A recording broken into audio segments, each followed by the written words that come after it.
हरे कृष्णा, राधे राधे। आज से हम सभी साधक माघ महात्म का श्रवण करेंगे। आज से माघ पूर्णिमा है। माघ, कार्तिक और बैसाख महापुनीत महीने माने गए हैं। इसमें तीर्थ स्नान आदि पर या स्वदेश में रहकर नित्य प्रति स्नान दान आदि करने से अनंत गुना फल होता है।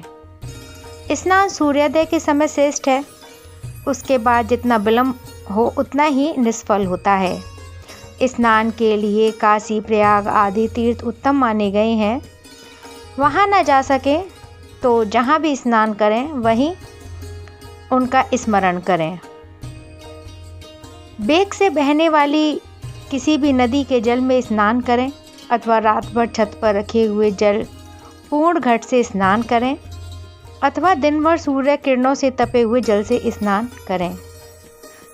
स्नान के आरंभ से जल की ओर देखकर ईश्वर से प्रार्थना करें और स्नान करने के पश्चात सूर्य को अर्घ्य देकर हरि का पूजन स्मरण करें।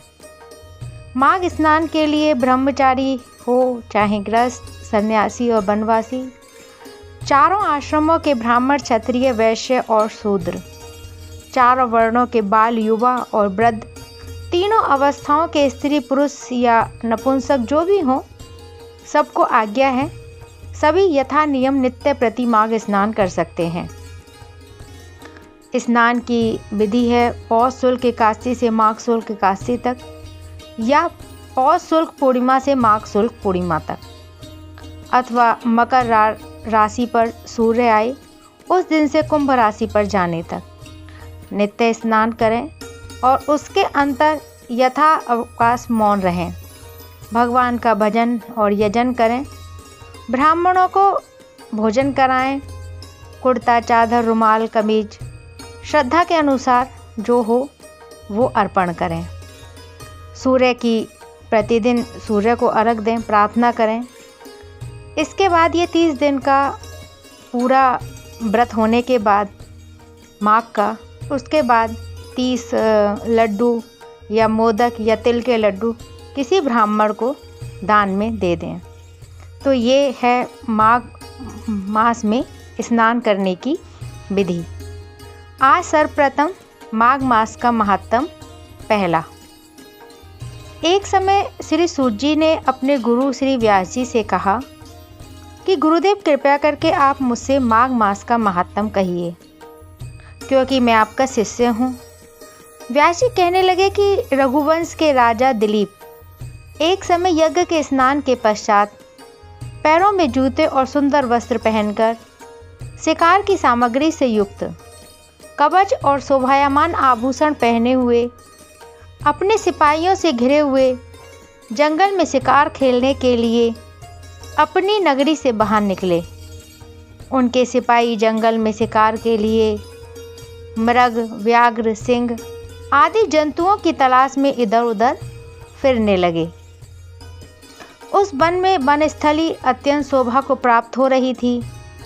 कहीं कहीं मृगों के झुंड फिरते थे, कहीं गीदड़ अपना भयंकर शब्द कर रहे थे, कहीं गैंडों का समूह हाथियों के समान फिर रहा था, कहीं वृक्षों के कोटरों में बैठे हुए उल्लू अपना भयानक शब्द कर रहे थे, कहीं सिंहों के पद चिन्हों के साथ घायल मृगों के रक्त से भूमि लाल हो रही थी, कहीं दूध से भरी थनों वाली सुंदर भैंसें फिर रही थीं, कहीं पर सुगंधित पुष्प, हरी भरी लताएं वन की शोभा को बढ़ा रही थीं, कहीं बड़े बड़े पेड़ खड़े थे तो कहीं पर उन पेड़ों पर बड़े बड़े अजगर और उनकी कंचुलियां भी पड़ी हुई थीं। उसी समय राजा के सिपाहियों के बाजे की आवाज़ सुनकर एक मृग वन में से निकलकर भागने लगा और बड़ी बड़ी चौकड़ियां भरता हुआ आगे बढ़ा। राजा ने उसके पीछे अपना घोड़ा दौड़ाया, परंतु मृग पूरी शक्ति से भागने लगा। मृग कांटेदार वृक्षों के एक जंगल में घुसा और राजा ने भी उसके पीछे वन में प्रवेश किया, परंतु दूर जाकर मृग राजा की दृष्टि से ओझल होकर निकल गया। राजा निर्जन वन में अपने सैनिकों सहित प्यास के मारे अति दुखी हो गया। दोपहर के समय अधिक मार्ग चलने से सैनिक थक गए और घोड़े रुक गए। कुछ देर बाद राजा ने एक बड़ा भारी सुंदर सरोवर देखा जिसके किनारों पर घने वृक्ष थे। इसका जल सज्जनों के हृदय के समान स्वच्छ और पवित्र था। सरोवर का जल लहरों से बड़ा सुंदर लगता था। जल में अनेक प्रकार के जल जंतु, मछलियां आदि स्वच्छंदता से इधर उधर फिर रही थीं। दुष्टों के समान निर्दयी चित्त वाले मगरमच्छ भी थे। किसी किसी जगह लोभी के समान सिमाल भी पड़ी हुई थी। जैसे विपत्ति में पड़े हुए लोगों को दुख को हरने वाले दानी पुरुष के समान यह सरोवर अपने जल से सबको सुखी करता था। जैसे मेघ चातक के दुख को हरता है, इस सरोवर को देखकर राजा की थकावट दूर हो गई। रात्रि को राजा ने वहीं विश्राम किया और सैनिक पहरा देने लगे और चारों तरफ फैल गए। रात के अंतिम समय में सूकरों के एक झुंड ने आकर सरोवर में पानी पिया और कमल के झुंड के पास आया। तब शिकारियों ने सावधान होकर सूकरों पर आक्रमण किया और उनको मारकर पृथ्वी पर गिरा दिया। उस समय सब शिकारी कोलाहल करते हुए बड़ी प्रसन्नता के साथ राजा के पास गए और राजा प्रभात हुआ देखकर उनके साथ ही अपनी नगरी की तरफ चल पड़ा। जिसका शरीर तपस्या और नियमों के कारण बिल्कुल सूख गया था, जो मृग छाला और बलकल पहने हुए थे और नख, रोम तथा केश धारण किए हुआ था। राजा ने ऐसे घोर तपस्वी को देखकर बड़े आश्चर्य से उसको प्रणाम किया और हाथ जोड़कर खड़ा हो गया।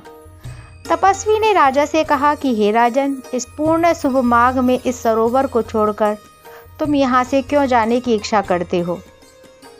तब राजा कहने लगा कि हे महात्मन, मैं तो माघ मास के स्नान के फल को कुछ भी नहीं जानता। कृपया कर मुझे विस्तार पूर्वक बताइए। कल इससे दूसरा अध्याय कल हम श्रवण करेंगे। जब तक के लिए हरे कृष्णा, राधे राधे।